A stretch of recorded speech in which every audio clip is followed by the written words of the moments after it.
Liberty fans, I think, can sense it right now. To go, inbound to Weatherspoon with one. Weatherspoon puts up the three. It's no good! The Liberty Flames are still dancing. Fan the Flames to the biggest victory in school history. Georgia to inbound, gets to the AC. Deep three, pull up. He backed it in! He backed it in! Shot at the buzzer. Good! It's good! It's good! It's one. Larry Blair reverse layup up and in, and he's fouled. Man, you talk about degree of difficulty. With two, Georgie at the buzzer. Got it! He got it! Darius McGee, a game for the ages. And Liberty wins 4 games in the Big South tournament to take home the 2013 crown. Look at Bio Baxter Bell. 25 for Colin Porter. Holmesley, splash. Shiloh Robinson with an effort play. And Liberty keeps on coming. A huge basket by Kyle Rowe. Got it! Pacheco with the 3. Liberty, put your dancing shoes on.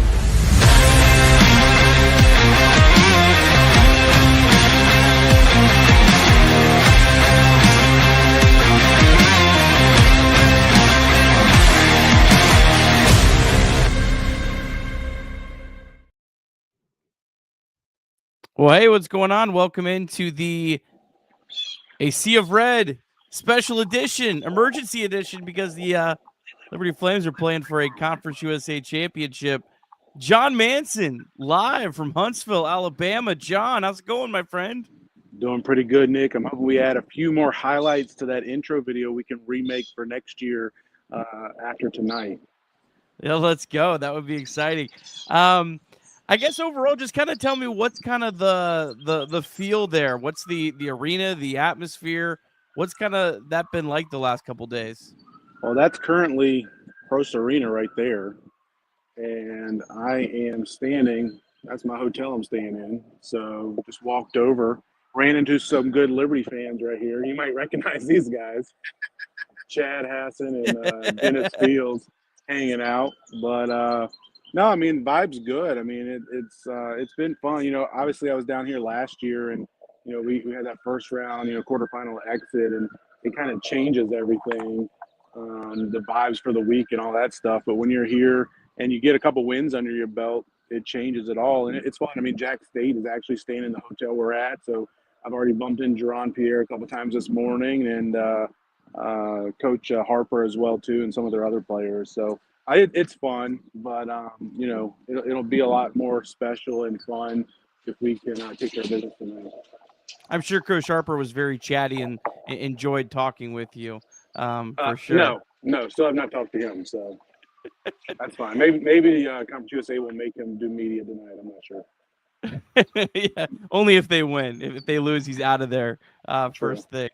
I guess let's start with yesterday. I mean, one of the greatest games in Liberty sports history, in my opinion. What a unbelievable game. I'm an optimistic guy, but Liberty looked dead at a couple of points in that game, and Caden Matheny literally lifted them back from the dead. Just what an unbelievable performance from him. Yeah, that was crazy. I mean, you know, Kennesaw came out of the gates just red hot. They couldn't miss. They were getting where they wanted to.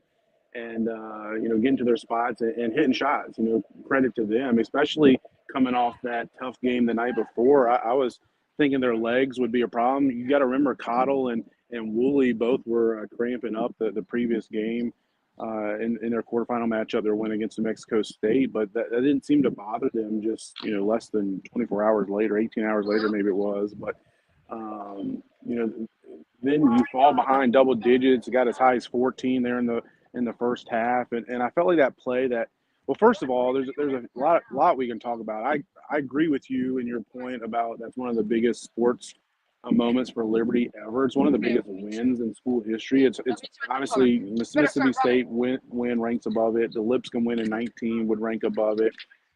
But other than those two, it's hard to put them ahead of a championship win. But if you think back over our championship wins, they've been mainly blowout wins. You know, go back to 2004, even that 40-some point win over High Point, and then, you know, the Lipscomb game in 20, North Alabama in 21. I think this win over Kennesaw would rank higher on the charts than those. But then, like, just to get into the game a little bit more, I think Colin Porter was the first half MVP, maybe a little bit underrated, because of what Caden did. But there was a timeout there when I think we were down by about 12 with like four, maybe the under four timeout in the first half. That Colin came out, he got switched onto Woolley defensively, and at that time Woolley hadn't missed a shot, and Colin, was really aggressive, denying him the ball, and forced him to give up the ball and pass it to others and make others beat us. And then he also was aggressive and attacked the basket.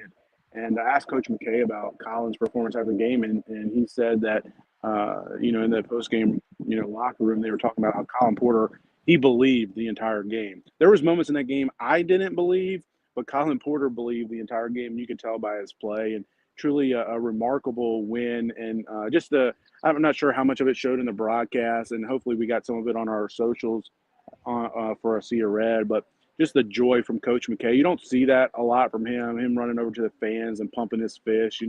That win meant a lot for him, especially to come back from 13 down. One thing that I found, incredible about yesterday is how about Zach Cleveland and Owen Aquino both going 3 for 4 from the free throw line?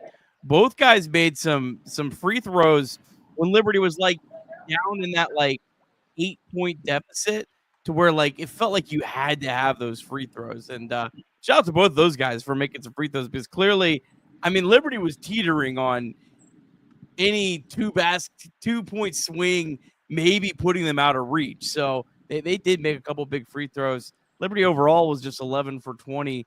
Just some, like, Talon Peter 1 for 3, Colin Porter 2 for 5. It's just it's so bizarre. Hopefully that's not something that rears its head today, because we have seen them. I think we've seen them overall shoot the ball much better. But yeah, what an incredible win, John. Yeah, I'll just add to that too. Zach's defense on Woolley there in the second half, I think he got switched onto him a lot, and that was one thing. Nick, you and I and Will, who's normally with us on the podcast, I think he's at a baseball game right now, but we were kind of chatting this week, like, you were saying you wanted to play Kennesaw over New Mexico State, and I think both Will and I disagree with you. And the reason why I disagree, and I think I said in our podcast in the preview, is those guards, Cottle and Woolley are just so good, and it feels like they can get their shot pretty much at any time. Jerron Pierre is another thing. When we get to Jack State, he's another guy. I feel like if you have one, Liberty has a better shot of slowing them down. Cottle was 2 for 12 from the field yesterday, but it was Woolley who kind of, took that next step for them in that game and almost willed them to the victory. So Zach Cleveland's defense on him, especially in the second half, was clutch too. And you saw Coach McKay do a few different things, threw a few different guys at both of their guards, but particularly Woolley with Moffmer had him, Porter had him, and then also Cleveland had him for a while. I was surprised. Moffmer only played at 23 minutes. It felt like he was out for quite a big chunk of the game.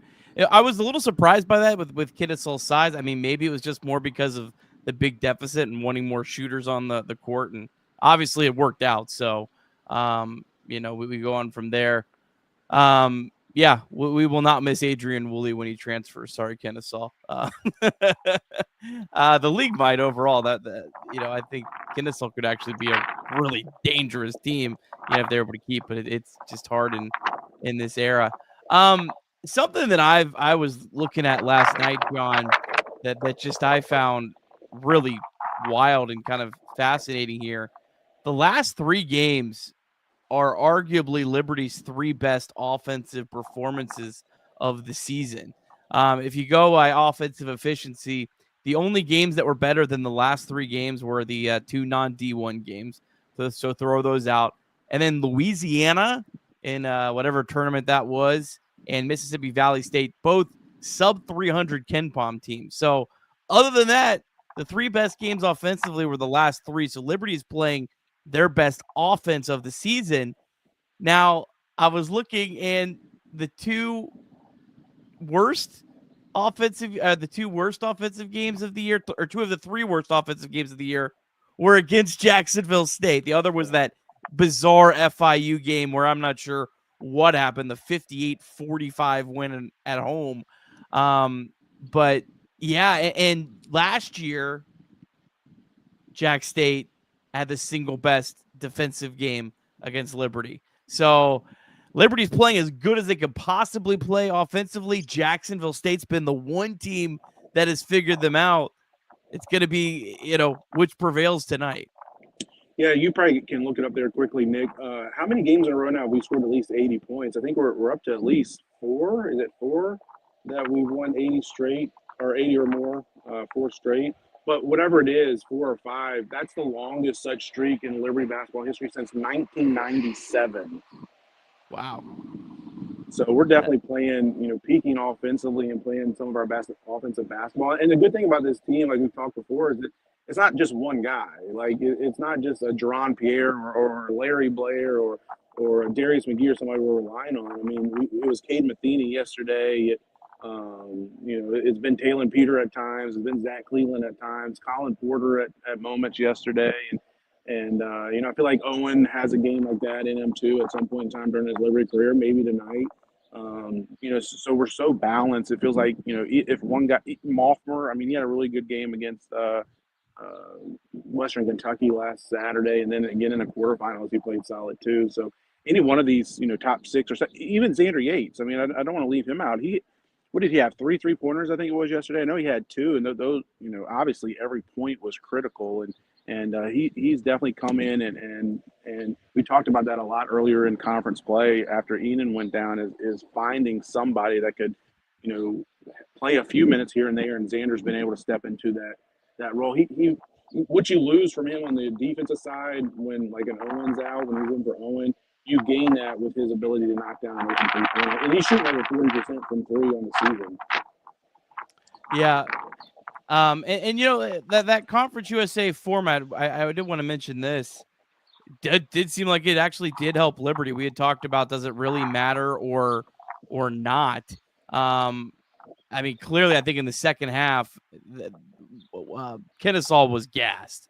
I agree. And they also, I mean, they clearly tried to jump on Liberty. It was obviously, I think, a pretty smart strategy by them. They went all out as they could in their first half, and they flat out ran out of gas at the end of the game. So there was a reward. Now it might not always work out that way because, I think a team like New Mexico State would have been less of a reward just because they slow the game down so much. They're not going to get as exhausted at the end of the game. But a team like Kennesaw, where they're trying to push a little bit more, they're really active on the offensive end. It is a pretty big advantage.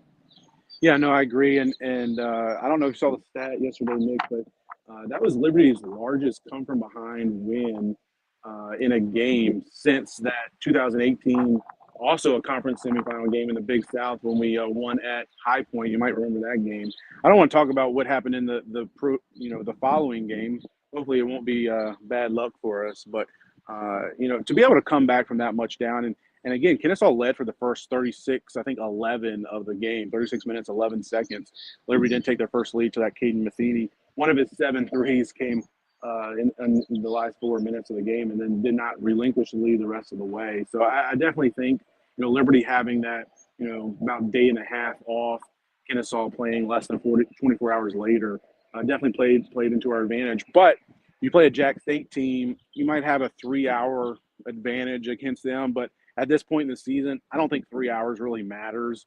They also played Wednesday, and then we're off Thursday, and then played the second game Friday. I don't think both teams will be over 24 hours of rest time, so I don't think that matters much today. But I am glad. I'm shocked. We talked about all season how Conference USA is so balanced. Anybody can win any night, and it was chalk all tournament. The only lower seed to win was FIU beating Western Kentucky, which probably would have been the last one anybody would have picked. But other than that, you had the top 4 teams in the semifinals, and now the top 2 in the regular or in the championship game as well too. Certainly wasn't easy for either Liberty or Jacksonville State. Obviously, Liberty the crazy come from behind win, but Jacksonville State, they looked dead in the water at one point in the second half yesterday. They had to come back. That game was a little bit more back and forth than Liberty Kennesaw, but John, I would expect this game to really probably slow down, especially in the second half. A lot of Liberty and Jacksonville State's games have been this kind of, rock fight at the end. Look, sometimes things happen and these games turn out to be completely different than what we expected. But I kind of think both teams will really slow it down in the second half, and it's going to be a game of every possession is going to really matter. Yeah, you expect that. Conference championship game, two teams that are really, defensive minded. Liberty, they've scored, we scored a lot of points here these last 4 games. And I asked Coach McKay about that a little bit, really from a defensive standpoint, giving up more points than normal. But he was just like, and I think you tweeted about it sometime this week, was Liberty's been open to pushing the ball up and down the floor when the opportunities present itself.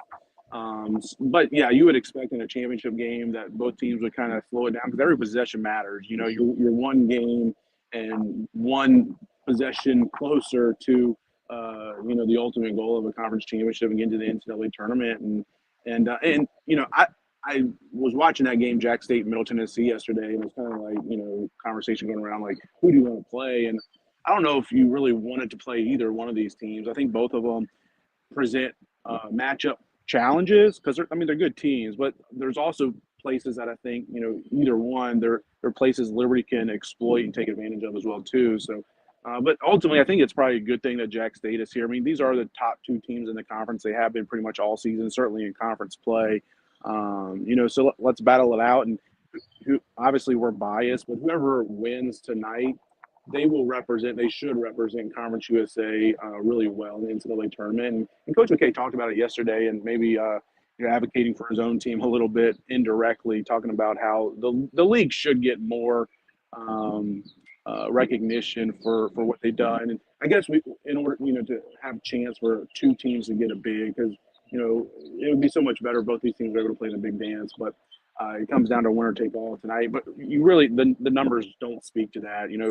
Jacksonville State's outside of the top 100 pretty much all the metrics. So you really, to get to a multi-bid league, as you know, Nick, but you got to have 2 teams that are probably in the top 75, maybe even top 60 or so to have a legitimate shot. Not quite there. Maybe this league will get there soon, but I'm really looking forward to it. Should be a really good game. I would be shocked if it's a wide margin by any team. And like you said, I think it's going to come down to, who can hit shots, right? I mean, if Pierre shoots the way he shot in 2 games against Liberty again tonight, I really like our chances. But the odds of that happening probably are not very high. I mean, he's a good player and a guy who can make shots, but we also got a lot of guys on our side that can knock down shots as well, too. Pretty big difference between Liberty and Jack State, who represents in the tournament.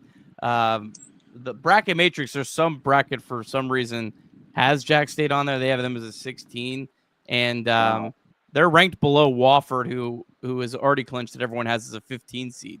So they're probably a 15 or 16, which is kind of wild. I mean, they're 120th in KenPom. They're not bad, but I think there's a lot of really quality mid-majors this year that have pushed that up. But yeah, I mean, to your point, I mean, you hear all this conversation this week about, oh man, the bubble's so terrible. All these teams we're putting in one of the worst. It's like Liberty's 12-1 in their last 13 games, 24-6, and we don't even consider them. Not even consider. And again, we talked about it back in December, and once Enon went down, we lost. Started 2-3 in conference play. Any talk of an at-large was out the window. But let's we can play hypothetical here for 30 seconds. If Enon stayed healthy and you continue to play strong into the start of conference play, and instead of going 13-5 in conference play, you go 15-3 or 16-2, and you still were 12-1 or whatever in your last 13. I think then you'd probably maybe top 60, closer to 50 in the net rankings, and maybe you have a shot. I still don't think we'd get in, but that's unfortunate, and that's a discussion for another day. But I'll say this. We talked about before, Nick, about I don't want to get ahead of ourselves here with this game tonight, but greatest team in Liberty basketball history. This will be the greatest championship we've ever won if we can get it done tonight. What this team has done throughout conference play, throughout non-conference, and now into this conference tournament would be quite something. And how about this? I put this in my game day preview story a little bit, but Liberty's kind of been, we text about it a little bit, slaying dragons or demons or whatever you want to call it, by knocking off Utah in the quarterfinals, a team that eliminated the Flames last year, taking care of Kennesaw, who took care of us 2 years ago. And then 3 years ago was Jack State that represented Conference US, or not Conference USA, A-Sun in the big dance. And that was the year that Bellarmine knocked us off, and they went on to win the tournament title, but were ineligible due to moving up from D2. And Jack State got it because they beat us. That was the game. We only played them one game that year in the regular season, and they ended our 45-game home winning streak. And that game ultimately proved the difference in us being in the big dance in 2022. So, the stage is set. Liberty's been out of the big dance for 3 years, but we've already beaten 2 of those 3 teams this week that has kept us out of it or eliminated us, and a chance to do the third one here tonight. Yeah. That Lipscomb team, though, that Liberty beat in 2019, that team was really good. So they probably should have been an at-large if we're honest. They should have. Right? They should have. Yeah, and they proved it in the NIT. But John, to your point about at-large, I mean, you hate to look back at it now, but those 3 one-possession losses go the other way. The FAU overtime game, that Western Kentucky and UTEP home losses. Those 3 go the other way, and I think Liberty is absolutely on the bubble right now. Obviously, we hope that we're not even discussing that, but Liberty could be playing for an 11 seed if they were to win tonight. But what do you think about that, Nick? You've probably been able to pay more attention to it this week. It seems like from what I've looked at, we're pretty locked into a 12 seed. Is there a chance to potentially slide up to the 11? I know more than likely the last 4 at-larges are going to be on that 11-12 line and take up a couple of those spots. Well, there's a couple things that would probably absolutely secure. Well, I mean, there's the possibility of a couple bid thieves.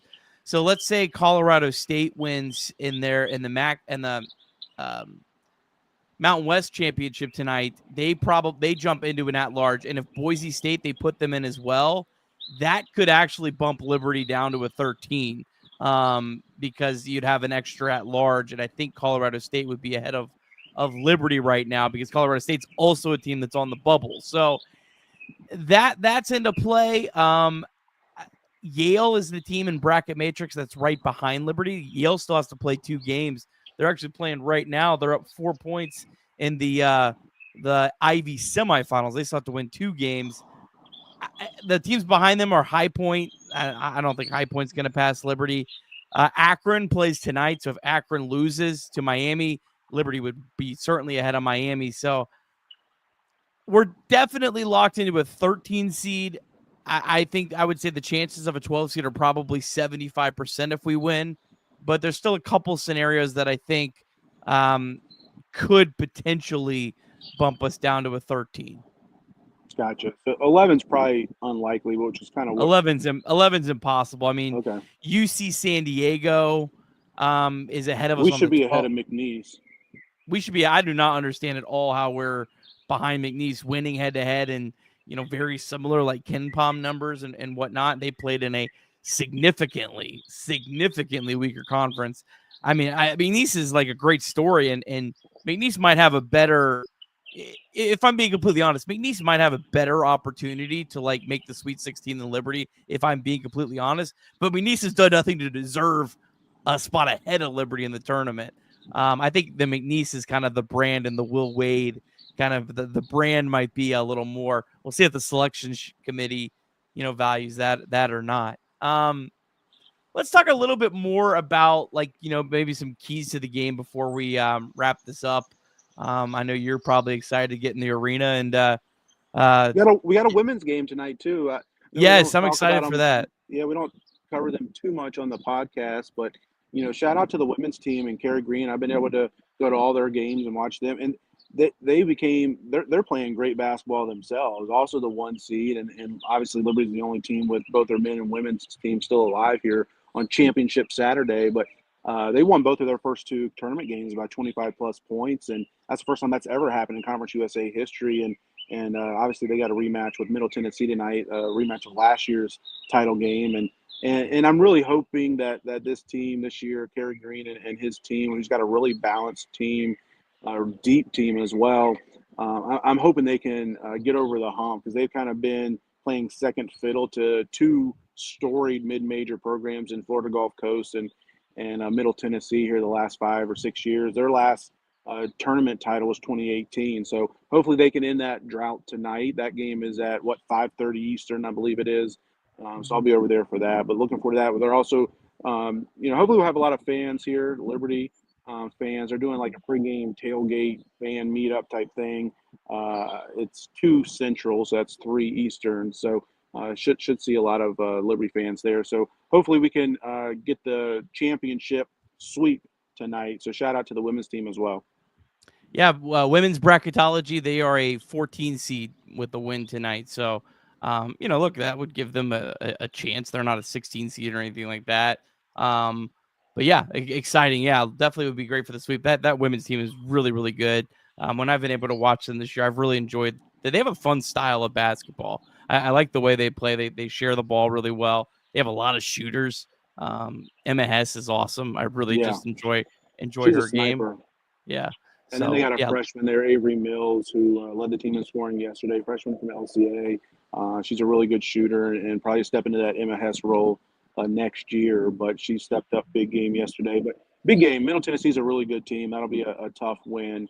But they had to play the late game last night and barely squeaked out over their cross intrastate rival, Western Kentucky. So a little bit more fresh legs for the Lady Flames, but should be 2 really good games, both of them on CBS Sports Network. Be sure to tune in and check them out. Absolutely. And CBS Sports Network, great coverage. I've really enjoyed. I know you haven't watched, but my guy John Sadak, Cincinnati Reds broadcaster on the call, man, he was just living and dying with every shot, which is what I love. So I hope. Yeah, and then Warner and Nass too. Shout out to them covering all the ESPN Plus games. Sat right near them, and they were at the games yesterday as well too, despite not being on the call. So good coverage for them too.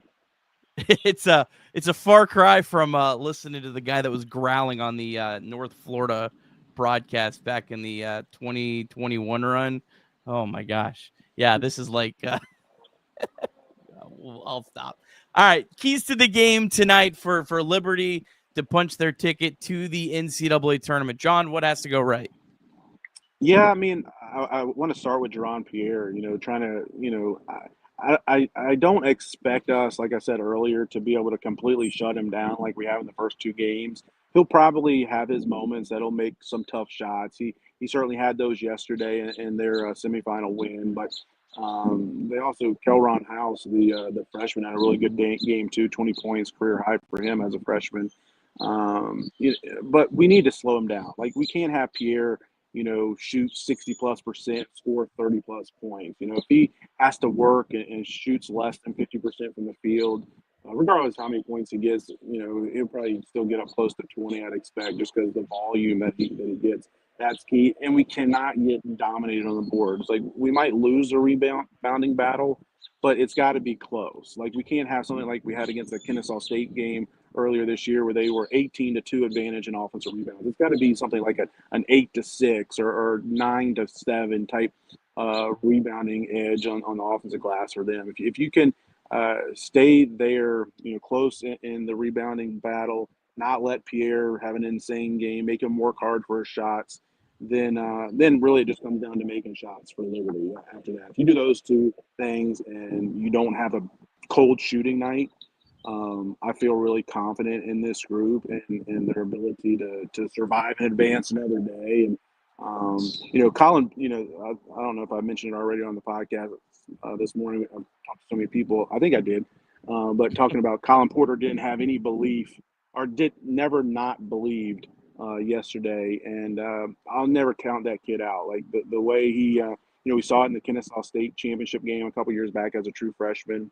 And he just has that look in his eyes sometimes that he's like, I'm not going to let this game get away from us. Not going to let this team lose. So, I have a lot of belief as well in this team. I'm sure there'll be moments tonight that I don't believe, but that's just how it is in a championship bout. But yeah, rebounding and contain Pierre, and then hopefully Liberty can knock down some shots. Those are some of the things I'll be looking at. What about you, Nick?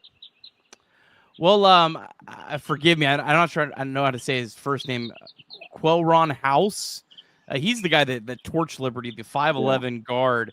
In that first game was crazy. Eventually, 8 of 12 from the field. I think he had 18 points in the loss against Jacksonville State, and he's playing well right now too. Which He really is.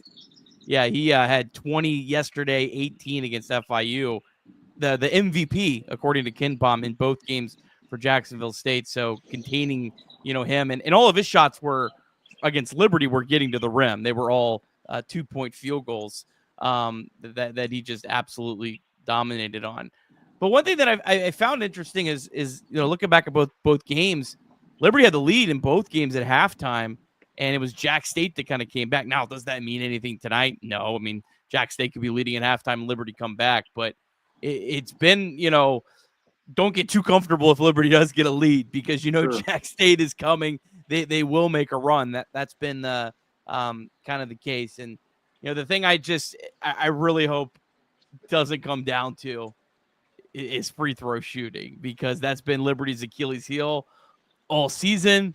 And Jack State is 50th in the country in free throws. And I mean, they played Kennesaw yesterday. Kennesaw couldn't miss from the line. They were great, They were shooting over 90%. Sorry, Nick. They were shooting over Kennesaw over 90% from the free throw line until the last, 3 or 4 minutes. So that's a lot to overcome when Liberty's shooting 55%. Yeah. So yeah, I mean that's by far, you're looking at the disparity between the two teams. That's the thing that jumps off the table the most. But yeah, I mean, just kind of containing those guards, dribbling to the rim, maybe forcing Jacksonville State to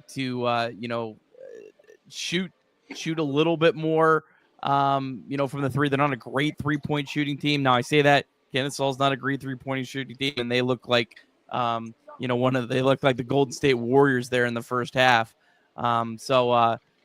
Yeah, we'll see. But John, I mean, look, I'm incredibly excited. I'm incredibly proud of this team. No matter what happens tonight, I'm just incredibly proud of the season that they've put together. When a lot of people really counted this team out, to get here to win a regular season title, to get back to the championship, is really exciting. And hopefully they can put together a good 40 minutes and we can have a credible day tomorrow, getting to watch Selection Sunday.